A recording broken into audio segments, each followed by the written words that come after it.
Hey everyone out there, it is Coach Jay Hyler, your body transformation specialist. And what I'm going to do today is I'm going to teach you how to never gain even 1% of body fat over the holidays.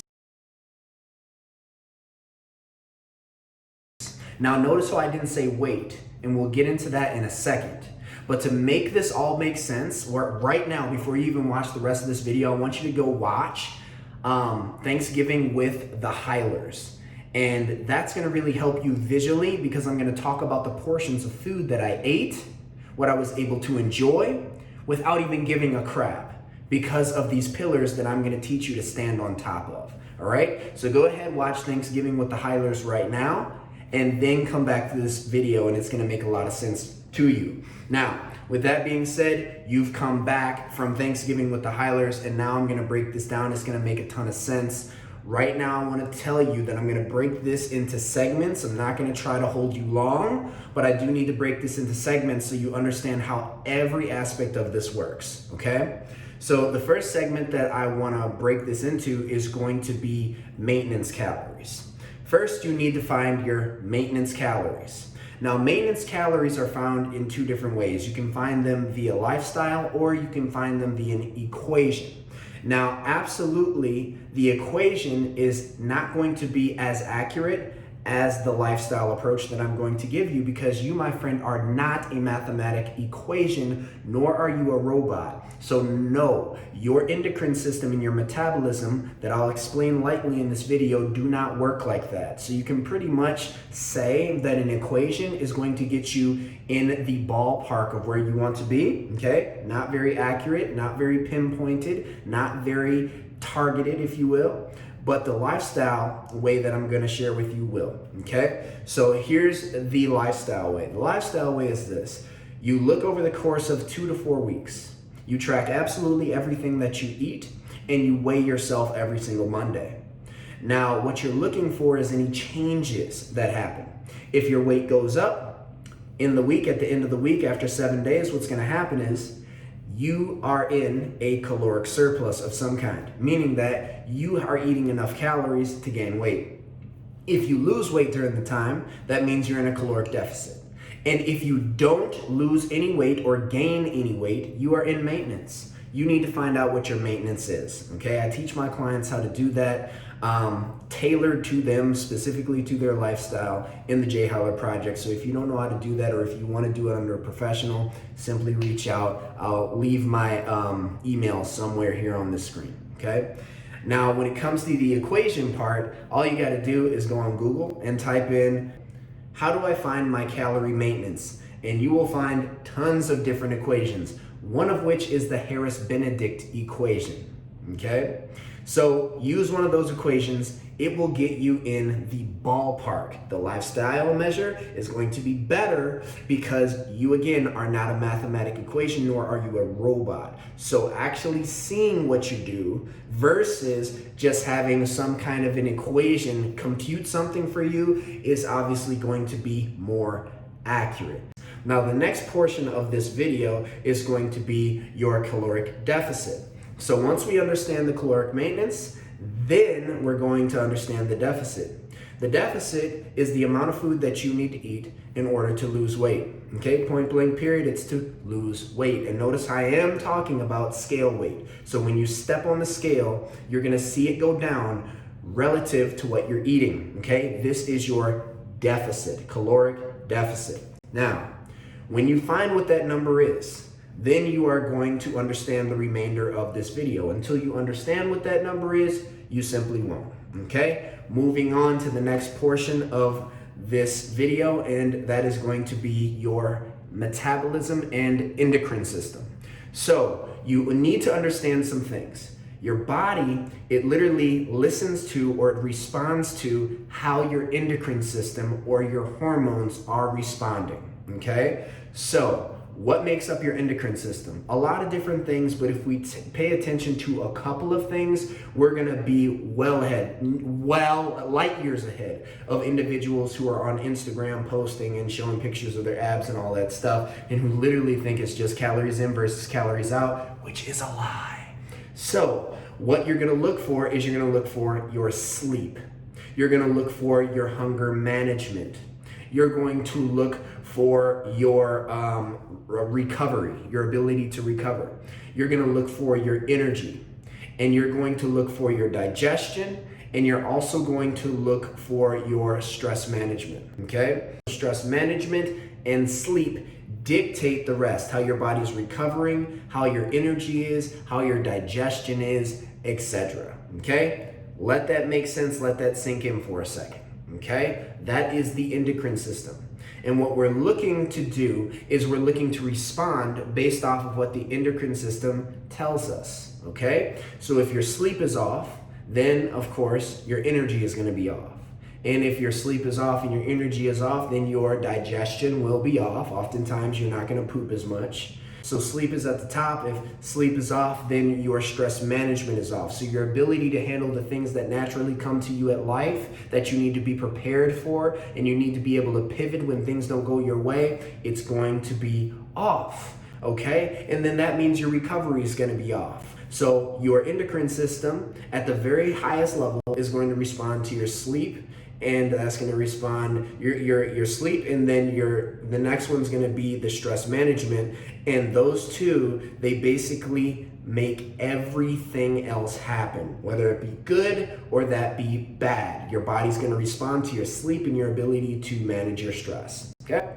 Boom. So if you are listening and responding properly to your endocrine system, then your metabolism is going to run on high. Okay, and that's what we want, obviously. Okay, so if you're doing all of that right, which again I show on the inside of my process, online and in person, then you're ready to receive the rest of the information. Now, when you understand these things, you're going to literally take 2 days before your holiday, and you're going to eat at the lowest aspect of your deficit. Okay, for me, to lose body fat percentage, notice how I'm not saying weight, okay? Because weight, it encapsulates your fat as well as your muscle, your bones, your organs, everything, right?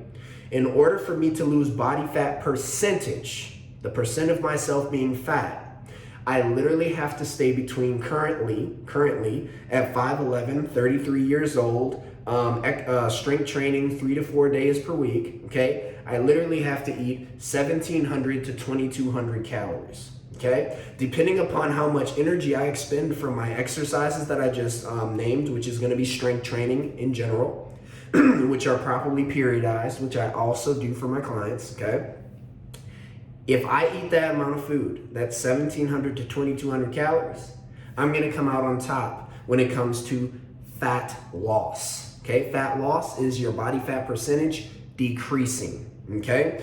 Another way for you to notice what your deficit would be is also looking at your measurements, looking at your pictures, and looking at your body fat percentage, which I personally use the bioelectrical impedance analyzer.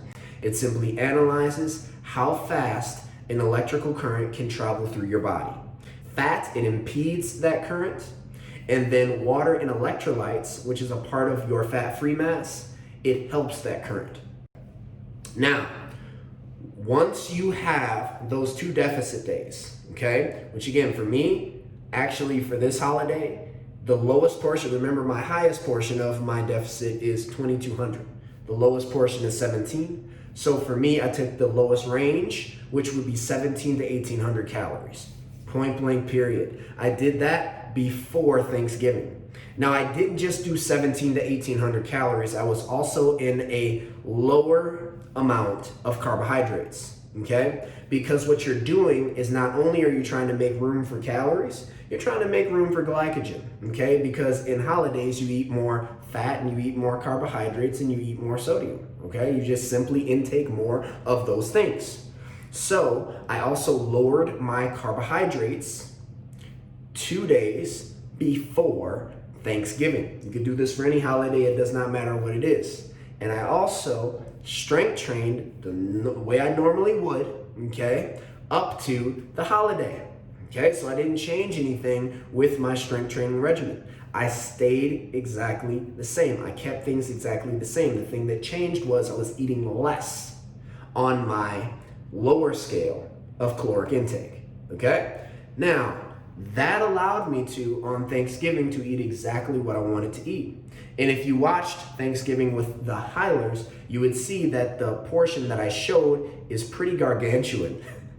I ate until I was full in that meal. I normally eat until I'm satisfied as a lifestyle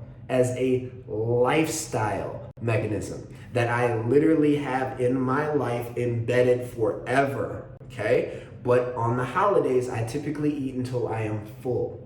Now, I can do that and come out on top, meaning stay lean,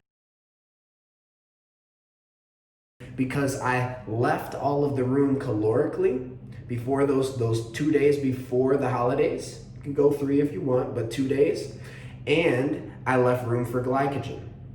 Okay, so I was able to eat all of the different things that had mixes of fat and carbohydrates and sodium without worrying about how my body was going to look the next day. Okay, this is absolutely essential for you to understand. So I had 2 very large meals. Okay, the first meal that you'll see in Thanksgiving with the Hylers, that was the biggest portion. The next portion I had was about 3/4 of that. And then I had 2 servings of desserts. These desserts were very small in relation to the size of the 2 meals that I had, very small. We're talking about maybe 2% the size of the total 100% of each meal individually, okay? I enjoyed that. And then I had a shot glass of eggnog, okay? Outside of that, I just drink water. Now, pay attention. I did feel a little bloated from this. Actually, I felt bloated from this. I'm just keep it real with you, because that's what I want to do on my channel, is just keep it real. So yes, I felt bloated, okay? So no, my digestion didn't deal well with that right away, instantaneously. Absolutely not. It's not used to eating that amount of food in one sitting. Point blank, period. Especially food that's not that rich. Keep that in mind. Now, understand this. Even though I felt bloated and looked it slightly, I knew the next day I was going to wake up looking lean. Why is that? Because of everything that I just shared with you. If you did those deficit days, you have made enough room for these calories. So at best, you're going to maintain weight, and some of you are even going to lose weight, and very few of you are going to gain it. Now, I'm going to use myself as an example. I gained it. I was 183 prior to Thanksgiving, and I was 186 after Thanksgiving. Now, do you think that was fat weight, or do you think that was water weight? It was water weight. It was water weight. Absolutely 100%. Because for every carbohydrate that you eat, 3 molecules of water comes with it. Okay? So yes, I ate a ton of carbohydrates. And remember, prior to this day, I ate a lot less carbohydrates. For me, a lot less means under 100 grams of carbohydrates, okay? Point blank, period. I ate roughly up to 100 grams of carbohydrates. How do I know that? Because I tracked my intake, okay? I tracked my intake. So having, upwards of probably 500 or 600 grams, I don't know, I don't track the holidays, but 500, 600 grams of carbohydrates, I assure you, is probably around there. Didn't matter anything to my body. Because your glycogen stores can handle that. Your body can hold on to a certain amount of glycogen, okay? And when you hit the top of that level of glycogen, all that happens is your cells are just abundant and full. Your cells, so your muscle cells, okay? As well as the cells in your liver stores, just full and abundant, okay? So your cells are just more full, okay? But you don't spill over. Again, why is that? Lower calories, it made room for the calories. Lower carbs made room for the carbs. Okay? So there's no way of spilling over. So that additional 3 pounds that I gained was water. So when I woke up the next day, even though I was 186, did I look any different? Absolutely slightly, because I was holding more water. Now, am I going to be leaner after this? Yes. The reason why is because I ate so much food, I reset my metabolism. The more calories you eat, the higher your metabolism. Also, the more you weigh, the higher your metabolism. Obviously, to lose body fat percentage, we're going to lose some weight, okay? So eventually the metabolism slows down, so you have to understand how to play with calories to keep your body burning fat, okay? And then also, as we are losing body fat percentage, we're also decreasing calories relative to the response or relative to the result. So yeah, not only are we losing mass and we are also losing calories, then that means we're also losing metabolism. So all you have to do after that is learn how to undulate your calories and undulate your nutrients to keep your metabolism burning, to keep you losing weight. This is why people get very frustrated when they do things like keto approaches or the very first half of their transformation. They lose so much weight right away, and then after that they hit this weird plateau. And it's not a plateau, your body is simply adapted. So you simply have to know how to manage these mechanisms, your endocrine system, your metabolism, and your results, and what those three things are saying to keep your progress actually happening, okay? So share this video with someone that you care about, okay? Hopefully this helps you out immensely. That was the whole point of me making this video or making any videos, is simply to help you out. This is my way of giving back to the community, even though you're not a client of mine. But if you should so happen to want a coach to help you and walk you through this process, I've been doing this 14 years of my life. I have the certifications to prove that. I have the testimonials to prove that, and I can show you it all right? Just so you know that you're speaking with the right person. But if you choose to do this on yourself, on your own, do it, man. Go after it. With that being said, God bless you, happy holidays, and we'll talk soon. Peace.